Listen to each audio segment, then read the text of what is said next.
শাপলার প্রতীক পাচ্ছে না এনসিপি। নির্বাচন কমিশনের ১১৫টি প্রতীকের তালিকায় শাপলা নেই জানিয়েছেন ইসি সচিব আক্তার আহমেদ। তালিকার মধ্য থেকে এনসিপিকে বিকল্প প্রস্তাব পাঠানোর আহ্বান জানান তিনি। ২৮ সেপ্টেম্বর থেকে শুরু হচ্ছে অংশীজনদের সাথে নির্বাচন কমিশনের সংলাপ।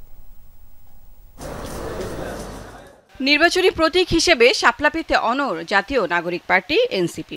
দল নিবন্ধনের আবেদনের দুবারই শাপলা প্রতীক বরাদ্দ চেয়েছে দলটি। সোমবার সিইসির সাথে বৈঠকের পর আবারও প্রতীকের ব্যাপারে এনসিপি জানায় সুদৃঢ় অবস্থান। শাপলা, সাদা শাপলা অথবা লাল শাপলা এই তিনটির মাধ্যমে হতে হবে। ভেটিংয়ের জন্য পাঠানো আচরণবিধি এবং প্রতীক তালিকা অনুমোদন দিয়েছে আইন মন্ত্রণালয়। তালিকার ১১৫টি প্রতীকের মধ্যে নেই শাপলা, বাদ যায়নি নৌকা প্রতীক। এনসিপি শাপলা প্রতীক পাচ্ছে না, কারণ হচ্ছে যে আমাদের ১১৫টার যে শিডিউলটা করা হয়েছে সেখানে শাপলা প্রতীক নেই। নিয়মটা হচ্ছে যে সংরক্ষিত প্রতীক যেটা আছে সে প্রতীকের ভিতর থেকে একটা নিতে হবে।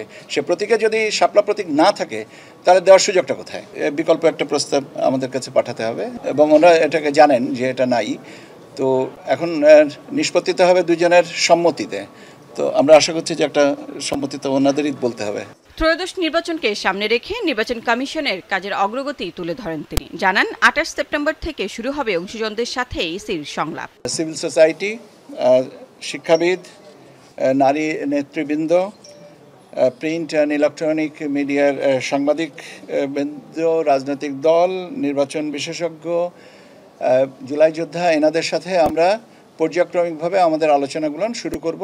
প্রবাসী ভোটার এবং তাদের ভোটাধিকারের বিষয়ে প্রতিনিয়ত জানানো হবে, এমনটাও জানান সিনিয়র সচিব। বলেন, সুষ্ঠু ও অংশগ্রহণমূলক নির্বাচন আয়োজনে বদ্ধপরিকর ইসি। ইনশাআল্লাহ আমরা একটা ভালো নির্বাচনে পৌঁছানো পর্যন্ত আপনাদের সাথে আমাদের নিয়মিত যোগাযোগ থাকবে।